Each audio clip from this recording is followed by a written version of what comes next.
नमस्कार दोस्तों, स्वागत है आपका हमारे official YouTube channel GS Pioneer sir में। कैसे हैं आप सब? मैं उम्मीद करता हूं स्वस्थ होंगे, मस्त होंगे, अपनी तैयारी में व्यस्त होंगे। बड़ा आज की जो वीडियो है ये TGT PGT आर्ट को निरूपित है। मूल रूप से TGT PGT आर्ट के लिए ये वीडियो समर्पित है। आज के इस वीडियो में हम लोग कांगड़ा शैली से संबंधित डाटा देखेंगे और मूल रूप से ये क्लास नंबर 38 है। 38वीं क्लास से बहुत ही महत्वपूर्ण सेगमेंट होने वाला है। 38वीं क्लास से पहले हमने 37वीं क्लास में पहाड़ी चित्रकला के बारे में जाना। पहाड़ी चित्रकला की खोज आप जानते होंगे मैटकाफ साहब ने की है। मैटकाफ ने की है। उससे पहले हमने जो है मूल रूप से मुग़ल चित्रकला के बारे में पढ़ा था। चाहे वो औरंगज़ेब हो, आप जानते होंगे कला को मूल रूप से वो विरुद्ध मानता था, इस्लाम के विरुद्ध मानता था, उसने कला को हटा ही दिया था। उससे पहले शाहजहाँ आते हैं। शाहजहाँ का ही नाम खुर्रम होता है, आप जानते होंगे। खुर्रम के दरबार में कुछ खास चित्रकार रहते हैं। गोवर्धन हो, होनहार हो, मोहम्मद नादिर हो, बालचंद्र हो, विचित्र हो, ये लोग जो है मूल रूप से शाहजहाँ के काल के चित्रकार हैं। शाहजहाँ का जो काल माना जाता है, आप जानते होंगे कि इनका चित्रकारी के लिए नहीं जबकि स्थापत्य कला के लिए जाने जाते हैं। स्थापत्य कला का स्वर्णकाल मूल रूप से शाहजहाँ के शासनकाल को माना जाता है और शाहजहाँ का शासनकाल 1627 से 1657 ईस्वी तक रहता है। 57 में इनको पकड़ करके जेल में डालता है इनका ही पुत्र मूल रूप से औरंगजेब अपने 3 भाइयों का कत्ल करने के बाद जो है मूल रूप से वो गद्दी पर बैठता है। बहुत ज़्यादा खूंखार जो है राजा बनता है ये, और मुग़ल शैली को जो है विनाश की ओर ले जाने में सबसे अहम हाथ उसका होता है। और अगर बात करते हैं शाहजहाँ से पहले तो उसका बाप बैठता है जहांगीर मूल रूप से गद्दी पे बैठता है 1605 से 1627 तक। जहांगीर एक हिंदू माँ का बढ़िया पुत्र होता है, प्रिय पुत्र होता है, और वो गद्दी पे बैठता है तो उसके कार्य में मूल रूप से चित्रकला चरम पराकाष्ठा पे भी पहुँचती है। आप जानते होंगे उसके दरबार का एक अच्छा चित्रकार मंसूर है जो बहुत फेमस हुआ है बाज पक्षी चित्रण के लिए। बाज पक्षी हो, मोर मोरनी हो, टर्की काक हो, ये सारे जो चित्रण हैं मूल रूप से किसने किया है? उस्ताद मंसूर ने किया है। मंसूर बहुत फेमस चित्रकार है। तो ये सारे डाटाज हमने देख रखे हैं, पढ़ रखे हैं। आज के इस वीडियो में हम लोग बात करेंगे कांगड़ा शैली पे। अगर कांगड़ा शैली की बात करें बेटा तो कांगड़ा घाटी में जो पली बढ़ी शैली है वही कांगड़ा शैली कहलाती है। आप जानते होंगे 18वीं शताब्दी के मध्य कांगड़ा शैली का जन्म होता है और पहाड़ी शैली आप जानते होंगे 1700 से 1900 ईस्वी के मध्य होती है। 1700 ईस्वी से 1900 ईस्वी के मध्य मूल रूप से पहाड़ी शैली का जन्म होता है। इसी के बीच में फली फूली और बढ़ी। कांगड़ा शैली की अगर बात करते हैं तो कुछ राजा इसके राज्य करते हैं, उसको पहले देख लेते हैं। उसके बाद हम लोग कांगड़ा शैली में बात करेंगे कौन कौन से चित्रकार हैं, कौन कौन से अच्छे चित्रकार माने जाते हैं, कौन कौन से अच्छे राजा होते हैं और कौन सा चित्र किसने बनाया है। जहाँ से क्वेश्चंस पूछे जाते हैं उसको बार बार देखने का प्रयास करेंगे। कांगड़ा शैली की अगर बात करें तो बेटा कांगड़ा घाटी की शांत एवं एकांत प्रवृत्ति से प्रेरणा प्राप्त कर वहाँ के कलाकारों ने जिन कृतियों का निर्माण करवाया था उसे चिरस्थायी महत्व देता है कांगड़ा शैली। कांगड़ा घाटी के आरंभिक इतिहास के बारे में प्रामाणिक सामग्री का अभाव रहा है, यानी जो है इसका इतिहास नहीं मिल पा रहा है। कांगड़ा शैली का जो है इतिहास नहीं मिल पा रहा है, ये थोड़ी सी दिक्कत हो रही है। और अगर बात करते हैं कांगड़ा में तो ठाकुर और सामंतों के अलावा जो प्राचीन जातियां पाई जाती हैं उसमें बहती, चंग, गद्दी, गिराथ, कनेत के नाम प्रमुख हैं। अन्य जातियों में कृषिजीवी भी थे। ठाकुरों का और सामंतों का खूब ज़्यादा विवाद रहता है, आपस में लड़ते झगड़ते रहते हैं, इसलिए दूसरों को भी बेनिफिट यहाँ पे खूब ज़्यादा देखने को मिलता है। आगे बात करें तो कांगड़ा शैली में बात करें तो पश्चिमी हिमालय में 20-22 राज्यों में कांगड़ा की प्रमुख स्थान रहा है और कांगड़ा के प्राचीनतम राजवंशों में कटोच राजवंश का नाम बहुत फेमस है। बेटा कटोच राजवंश बहुत फेमस नाम मिलता है। कटोच आप जानते होंगे इसका उल्लेख जो है मिलता है वेदों में भी, और कटोच जो है राजवंश बहुत फेमस होता है। इसके बारे में कहानियाँ मिलती हैं, आगे हम लोग कहानी भी देखेंगे। जिसका मूल स्थान कांगड़ा ही रहा है। गुलेर, सिवा, जसवन और दातारपुर के भी वे शासक रहे हैं जो अंत में उपयुक्त राज्यों में स्वतंत्र रूप से अपना विकास कर लिया है। यानी कटोच राजवंश का जो है शासन थोड़ा लंबा चौड़ा रहा है, खूब बढ़िया से इन्होंने शासन किया है। कटोच वंश की अगर उत्पत्ति की बात करते हैं तो ये कहा गया है, ब्राह्मण पुराण में कहा गया है कि देवताओं द्वारा दैत्यों का विनाश न हो पाने पर देवताओं ने एक शक्तिशाली मानव की रचना की थी। एक शक्तिशाली मानव की रचना किसने की? देवताओं ने की।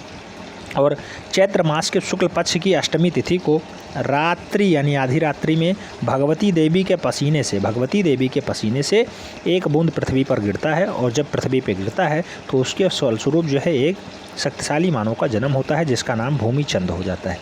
पसीने से गिरता है, पृथ्वी पर गिरता है, इसलिए इसका नाम भूमिचंद हो जाता है। आप जानते हो भू भी पृथ्वी का ही समानार्थी शब्द होता है। तो भूमिचंद्र के नाम से पुकारा जाता है और भूमिचंद्र ने दैत्यों का विनाश किया और पुरस्कार स्वरूप देवताओं ने उसे त्रिगर्त का राज्य प्रदान कर दिया। त्रिगर्त का राज्य मूल रूप से किसे मिला? तो भूमिचंद्र को मिला। किसने दिया? तो देवताओं ने प्रदान किया।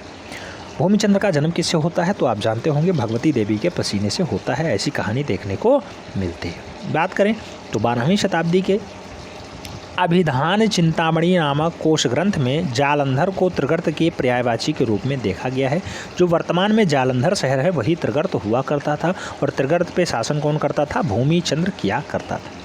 प्रारंभ में कटोच राजाओं की राजधानी त्रिगर्त या फिर जालंधर में ही अवस्थित थी और कांगड़ा इसी के अंतर्गत आता था। कांगड़ा का इतिहास थोड़ा कम मिलता है, इसलिए डाटा साफ नहीं हो पाता है। फिर भी जालंधर वाला बेल्ट ही कांगड़ा कहलाता है, ऐसा कहा जाता है। कांगड़ा से प्राप्त सिक्कों से ज्ञात होता है कि उस समय राजा पृथ्वीराज का शासन था। उसके बाद पूरनचंद आते हैं। पूरनचंद कब आते हैं? 1345 ईस्वी में। अपना प्रभुत्व समस्त पहाड़ी रियासतों पर जमा कर लेते हैं। उसके बाद रूपचंद आते हैं। रूपचंद 1360 ईस्वी में आते हैं। फिर सागर चंद आते हैं, मेघचंद आते हैं, करमचंद आते हैं, संसार चंद प्रथम आते हैं, सुमेध चंद आते हैं, प्रयाग चंद्र आते हैं। बहुत चंद्र आएंगे लेकिन सबसे ज़्यादा फेमस संसार चंद्र होंगे। रामचंद्र, धर्मचंद्र, मणिकचंद्र, जयचंद्र, विधिचंद्र, त्रिलोकन चंद्र, हरिचंद्र, चंद्रभान, विजय रामचंद्र, उदय राजचंद्र, भीमचंद्र, आलमचंद्र, हरिरम चंद्र मूल रूप से अभय चंद्र के बाद सन 1751 ईस्वी में घमंड चंद्र कांगड़ा की गद्दी पर बैठता है और घमंड चंद्र एक कुशल शासक बनता है। इसने अपने कटोच राजवंश को मूल रूप से अस्त हुई समृद्धि को पुनः सृजित करने के लिए थोड़ा सा विस्तार किया। साथ ही साथ तारा सुजानपुर नामक एक नया नगर बसाया। किसने? घमंड चंद्र ने बसाया। घमंड चंद्र के 12 वर्ष के बाद उसका पुत्र तेगचंद्र गद्दी पर बैठता है। तेगचंद्र जब गद्दी पर बैठता है तो ये 1774-75 ईस्वी में गद्दी पर बैठ जाता है, परंतु कुछ ही महीनों में उसका स्वर्गवास हो जाता है। और जब उसका स्वर्गवास हो जाता है तो उसका पुत्र है, 3 पुत्र होते हैं, उसमें सबसे बड़ा होता है संसार चंद्र। संसार चंद्र गद्दी पे 75 में ही बैठ जाता है और 1775 में जब बैठता है वो गद्दी पर, तब वो मूल रूप से इसे स्वर्ण काल की ओर ले जाता है। कांगड़ा को स्वर्ण काल की ओर ले जाने का श्रेय किसको है? तो राजा संसार चंद्र को है, ना कि राजा संसार चंद्र प्रथम को। राजा संसार चंद्र, मूल नाम संसार चंद्र आएगा। 1775 से 1823 तक इनका शासन होता है कांगड़ा पर। तो मूल रूप से कटोच राजवंश को ये खूब ज़्यादा आगे बढ़ाते हैं। 10 वर्ष की उम्र में राजा संसार चंद्र गद्दी पर बैठते हैं। कई वर्षों के युद्धों के पश्चात उन्होंने कांगड़ा दुर्ग अपने अधिकार में कर लिया और 20 वर्षों तक राज्य किया। उसने अपना प्रभुत्व समस्त पहाड़ी रियासतों पर भी कर लिया था। उसके अधीन 22 पहाड़ी राज्य भी थे, जिसको उसने मुगलों के अधिकार से मुक्त करवा दिया था। किसने? संसार चंद्र ने मुगलों के अधिकार से कितने राज्यों को? 22 पहाड़ी राज्यों को मुक्त करवा दिया था। डाटा पूछा जा सकता है, याद रखना है। संसार चंद्र की मृत्यु के उपरांत उसका पुत्र जो है अनिरुद्ध सिंह गद्दी पर बैठ जाता है। जब अनिरुद्ध सिंह गद्दी पर बैठता है तो थोड़ा बहुत विकास होता है, लेकिन संसार चंद्र के समय में जो है कांगड़ा शैली जो है मूल रूप से अपने चरमोत्कर्ष को प्राप्त कर जाती है। अनिरुद्ध सिंह के 2 पुत्र हैं, रणबीर चंद्र और प्रबुद्ध सिंह। ये मूल रूप से 1733 ईस्वी में ब्रिटिश सरकार से अनुरोध करने पे ये 50,000 की जागीर प्राप्त करते हैं और मूल रूप से अपनी जीविका चलाना स्टार्ट कर देते हैं। मूल रूप से इनका राजवंश से कोई मतलब नहीं रह जाता है। तदंतर में 9 मार्च 1746 ईस्वी को प्रथम सिख युद्ध में कांगड़ा राज्य हथिया लिया जाता है। सिख युद्ध जब होता है 9 मार्च 1746 ईस्वी को, तो उसमें मूल रूप से कांगड़ा राज्य को हथिया लिया जाता है और इस प्रकार कांगड़ा से कटोच वंश के लिए समाप्त हो जाता है। कटोच वंश सदा के लिए जो है विनाश की ओर चला जाता है। कटोच वंश का नाम मिट जाता है 9 मार्च 1746 ईस्वी को।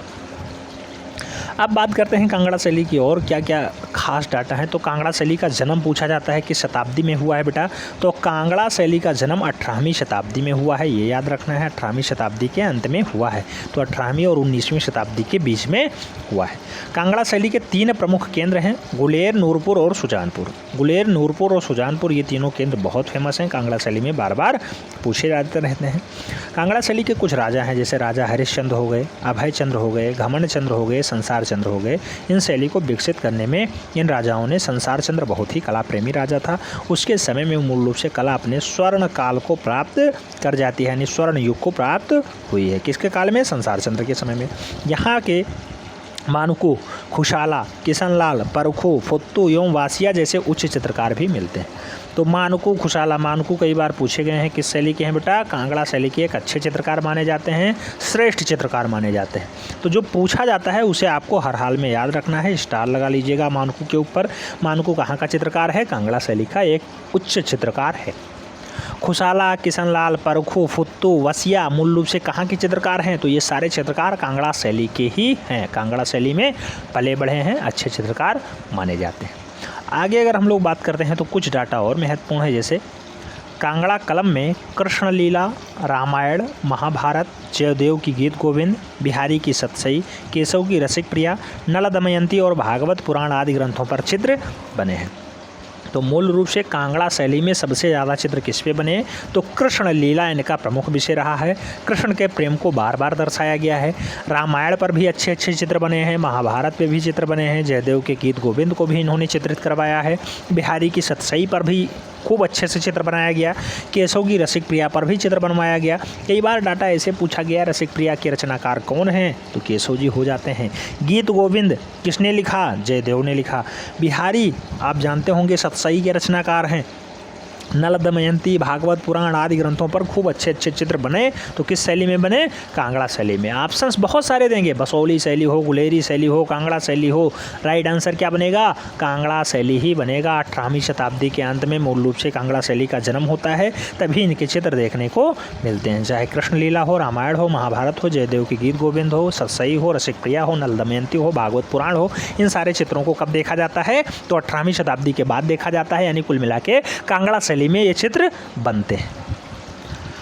आगे बात करते हैं साथ ही ऋतु, बेटा ऋतु चित्रण यानी जिसे हम लोग 12 मासा कहते हैं, 12 मासा का चित्रण कहाँ देखने को मिलता है? तो वो भी कांगड़ा शैली में ही देखने को मिलता है। 12 मासा का संबंध बहुत बार पूछा गया, किससे है? तो ऋतुओं से है। ऋतुओं संबंधित चित्र जो है 12 मासा कहलाते हैं। नायिका भेद बहुत महत्वपूर्ण क्वेश्चन है बेटा, नायिका भेद का चित्रण कहाँ देखने को मिलता? तो ये कांगड़ा शैली में ही नायिका भेद का चित्रण देखने को मिलता है। हम लोग जब प्रीवियस ईयर का पेपर या फिर मॉडल पेपर सॉल्व करते हैं तो उसमें ये क्वेश्चंस बहुत बार शामिल हुआ है। 12 मासा हो या फिर नायिका भेद हो, किस शैली से संबंधित है? कांगड़ा शैली से। सीधे वन लाइनर क्वेश्चंस पूछा जाता है, 12 मासा का संबंध है कांगड़ा शैली, बसौली शैली, गुलेरी शैली। राइट आंसर क्या होगा? इनमें से कोई नहीं, तो राइट आंसर बनता है सीधे कांगड़ा शैली। 12 मासा का संबंध किससे है? तो ऋतु चित्रण से है। नायिका भेद किस में चित्रित है? कांगड़ा शैली में चित्रित है। रागमाला का चित्रण कहाँ पे मिलता है? तो रागमाला का भी चित्रण मूल रूप से कांगड़ा शैली में ही देखने को मिलता है। आखेट चित्रण इसीलिए नहीं पूछा जाता क्योंकि ये बहुत ज़्यादा विवादित क्वेश्चन रहा है। कुल जगह आखेट चित्रण देखने को मिलता है, चाहे वो प्रागैतिहासिक काल हो, यहाँ भी देखने को मिलता है, सिंधु घाटी सभ्यता में कुछ डाटा मिल जाते हैं। तो ऐसे आखेट चित्रण हर एक जगह देखने को मिलता है, इसलिए डाटा नहीं पूछा जाता है। आगे बात करते हैं दरबारी चित्र कहाँ बने मिलते हैं? आप जानते होंगे दरबारी चित्र यहाँ पर भी देखने को मिलता है, कांगड़ा शैली में भी देखने को मिलता है। आपको परेशान नहीं होना है, मुगल शैली में भी दरबारी चित्र देखने को खूब मिले हैं, लेकिन जब क्वेश्चंस पूछा जाएगा तो उसका क्राइटेरिया चेंज होगा। घुमा के पूछेगा तो घुमा के राइट आंसर भी बनता है। तो दरबारी चित्र भी मूल रूप से कांगड़ा शैली में देखने को मिला है। बात करें कि पंजाब की लोक कथाओं जैसे हीर रांझा, सोनी महिवाल तथा मिर्जा साहेबार का भी चित्रण कहाँ हुआ है? तो मूल रूप से वो कांगड़ा शैली में हुआ है। हीर रांझा का चित्रण कहाँ पे है? तो ये कांगड़ा शैली में है। सोनी महिवाल का चित्रण कहाँ पे है? तो ये कांगड़ा शैली में है। और मूल रूप से मिर्जा साहेबार का चित्रण कहाँ पे मिलता है? तो ये भी मूल रूप से कांगड़ा शैली में ही मिलता है। डाटा शब्दशः याद रखना है, जो ये लास्ट वाले डाटा है बहुत ही महत्वपूर्ण है बेटा। आपको पूरा का पूरा डाटा याद होना चाहिए, कांगड़ा शैली में क्या क्या महत्वपूर्ण है। तो चाहे वो आखेट के चित्रण हो, रागमाला हो, रागमाला के साथ साथ आप जानते होंगे बिहारी सतसई की रचना हो, या फिर महाभारत के चित्र हों, रामायण के चित्र हों, कृष्ण लीला के चित्र हों, कहाँ देखने को मिलते हैं? कांगड़ा शैली में देखने को मिलते हैं। रागमाला, आखेट चित्रण, नायिका भेद, 12 मासा, ऋतु चित्रण सब कहाँ मिलता है? सबसे ज़्यादा कांगड़ा शैली में देखने को मिलता है। तो इसे आपको हर हाल में याद ही रखना है। यही डाटा बार बार पूछे जाते हैं, कोई बहुत डीप डाटा नहीं पूछा जाता है। कांगड़ा शैली में राजधानी और मुगल दोनों शैलियों का खूब बढ़िया से मिश्रण मिलता है, यानी सुंदर मिश्रण देखने को मिलता है। दोनों शैलियों का सुंदर मिश्रण यहाँ देखने को मिलता है। नारी आकृतियों का अंकन सबसे प्रभावशाली है। नागरियों को खूब कोमल और छरहरे बदन वाली बनाने का प्रयास यहाँ पे किया गया है। तो नारियाँ कैसी बनाई गई हैं? छरहरे बदन वाली बनाई गई हैं और खूब अच्छे से इन्हें चित्रित करने का प्रयास किया गया है। तो कुल मिला के आपको कांगड़ा शैली कैसी लगी ये आपको कमेंट के माध्यम से ज़रूर बताना है, और मैं उम्मीद करता हूँ पूरा डाटा आपको समझ में आ गया होगा। इसका आपको नोट्स बनाते हुए चलना है। जहां हमने स्टार लगवाया है उसे तो आपको बिल्कुल कंठस्थ कर लेना है बेटा। इतना महत्वपूर्ण है डाटा वो कि अब क्या बताएं। परीक्षा में आपको बार बार जो है वो ध्यान केंद्रित करवाएगा और जो है अगर आपको डाटा याद आता है तो राइट आंसर्स आपका बनेगा। आप जानते होंगे दशमलव में भी लोगों का सिलेक्शन रुक जाता है। 0.5, 1 नंबर, 2 नंबर, क्योंकि एक प्रश्न 4 नंबर का होता है। आप जानते हैं 125 प्रश्न पूछे जाते हैं और कुल मिला के 500 अंक होते हैं। एक प्रश्न 4 अंक का होता है और सिलेक्शन बहुत हाई कटऑफ पे होता है। ठीक है, तो आप लोग अच्छे से नोट्स बनाते हुए चलिए। क्लास 38 हो चुका है। नेक्स्ट क्लास 39 होगी जिसमें हम लोग बसोली शैली पढ़ेंगे। पहाड़ी चित्रकला को मूल रूप से अच्छे से देखने का प्रयास करेंगे। बसोली शैली में आप जानते होंगे कृष्णपाल, हरपाल, कृपाल, धीरजपाल, बहुत राजाएँ आते हैं ऐसे, और बहुत सारे लोग आते हैं जिसमें कृपाल पाल जो है बसोली शैली के सबसे बढ़िया और संरक्षक राजा माने जाते हैं, जिसे हम लोग नेक्स्ट वीडियो में देखने का प्रयास करेंगे। मिलते हैं नेक्स्ट वीडियो में, तब तक के लिए जय हिंद।